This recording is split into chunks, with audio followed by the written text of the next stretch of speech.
Hello, everybody. Erica here, and welcome back to another week in the STEAM Lab. Whenever you're learning new things, experimenting, inventing, or anything else one might do in a lab, you need to make sure you have faith. Faith is trusting in what you can't see because of what you can see. And you also have to have something to work with. Today, I asked a few people to let me borrow their glasses for the day. Cheers! Just kidding. Eyeglasses, not water glasses. I see you. Okay, these are reading glasses. They're supposed to help you see things better close up. Let's see. Oh, wow. Yep, they really work. I see things a lot more clearly. It's like focused, blurry. Focus, blurry. But look what happens when I put on these glasses. They're for someone who is really farsighted. Wow! I can't see anything. I can't see anything. It's like blurry. Focus. Blurry. Focused. Isn't that wild? There are a lot of different kinds of glasses. And the reason is because there are a lot of different kinds of people. Not everyone sees the same way. And today's story is about when a guy named Paul met some people who saw things a little bit differently than he did. Go see for yourself. You see what I did there? Okay. Meanwhile, I've got some more glasses to try on. Whoa. These are X-ray glasses. I can see my bones! Just kidding. Seriously though, when did I get that freckle? The Bible. It's 66 books of history, stories, letters, and poetry that fit together to form God's one big story. The epic adventure of how He created us and loves us so much that He made a way to rescue us. As we travel through the Bible, from Genesis to Revelation, we discover people who met God and found their lives changed forever. Now, for an amazing story inspired by the book of Acts, chapter 17, verses 16 through 34. Wherever Paul went, he boldly preached the good news of Jesus. This Jesus I'm telling you about is the Messiah. Many Jews and Greeks believed in Jesus, but in nearly every town, a group of Jews would gather to oppose Paul. He and his companions were forced out of Thessalonica, and then later that same group of Jews followed to run Paul out of Berea. Eventually, the believers helped Paul escape to the coast, where he could travel by boat to Athens. Tell Silas and Timothy to join me as soon as they can. Once Paul reached Athens, he walked the streets of the ancient city, disturbed by what he saw. Carved and molded statues everywhere. Statues of their gods. The people really believe false gods can help them. In fact, the Athenians believed in around 30,000 false gods. Yeah, they believed these gods were in charge of everything from sports to sleep to doors and cleanliness. A god of grapes. Okay. While Paul waited for his friends, he visited the Jewish synagogue to tell Jews and Greeks alike about Jesus. And in the marketplace, he spoke to anybody who would listen. You have to hear about Jesus. He was killed, but he came back to life. Paul's words stirred up a group of Athenian thinkers. These men felt that they could achieve perfection through knowledge and wisdom. Can you explain what this fellow is chattering about? He seems to be telling us about gods we've never heard of.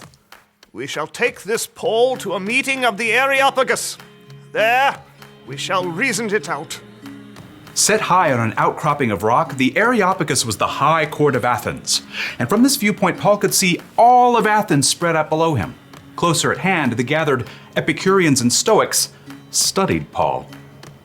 What is this new teaching you're giving us? You have some strange ideas we've never heard before. We would like to know what they mean. Paul took a deep breath. these people treated new ideas like playthings, so he wanted to connect the story of Jesus with something they already knew. People of Athens, I see that you are very religious in every way. We are aware of this. Please proceed. Paul recalled a small carved altar he had discovered while exploring the city. As I walked around, I looked carefully at the things you worship. I even found an altar with "To an Unknown God" written on it. Now, I'm going to tell you about this unknown God. Paul explained to them that the true God created the entire world and everything in it. He created each individual person with a purpose and an adventure to live. He did it so that people would seek him and find him, even though he is not far from any of us. Preposterous. Continue. Paul knew that these Athenians might listen to the words of their own writers that might actually reflect something of who God is. In him we live and move and exist. As some of your own poets have also said, we are his children. An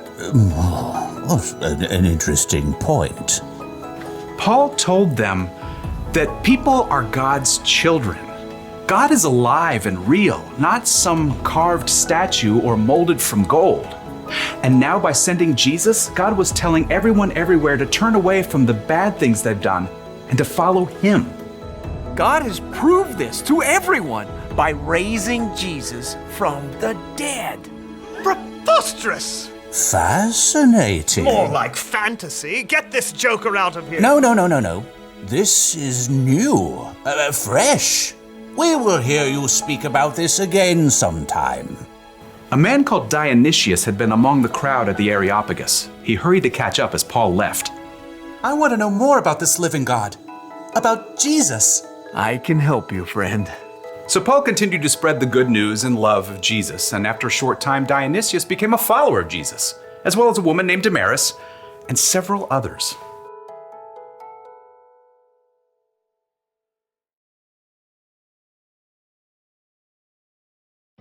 I know it's a banana, but it just looks like a blurry yellow blob.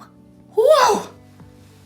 It's hard to focus when you can't see clearly, but I think it's important to try and see things from another person's point of view, like Paul and the people in Athens.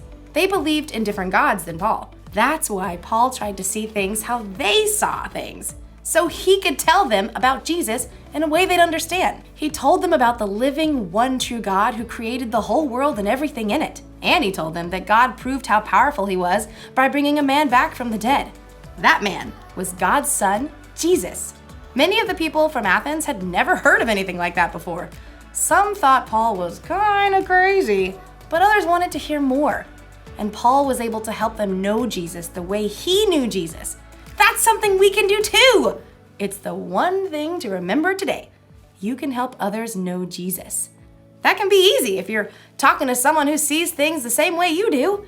But when someone sees things differently, when they believe differently, or when they've had different experiences than you, it helps to try and see things from their point of view. Ah, yes, I see what you're saying now. The best thing to do is to try to keep it real. Be honest about what Jesus has done for you. And it's not just in what you say. You can help people know Jesus by what you do too. When you treat people with love, respect, and kindness, they can see the love of Jesus through you.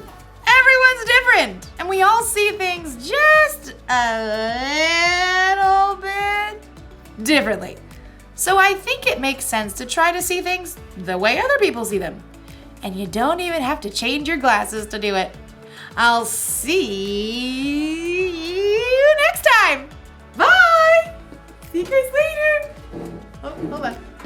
That's a table.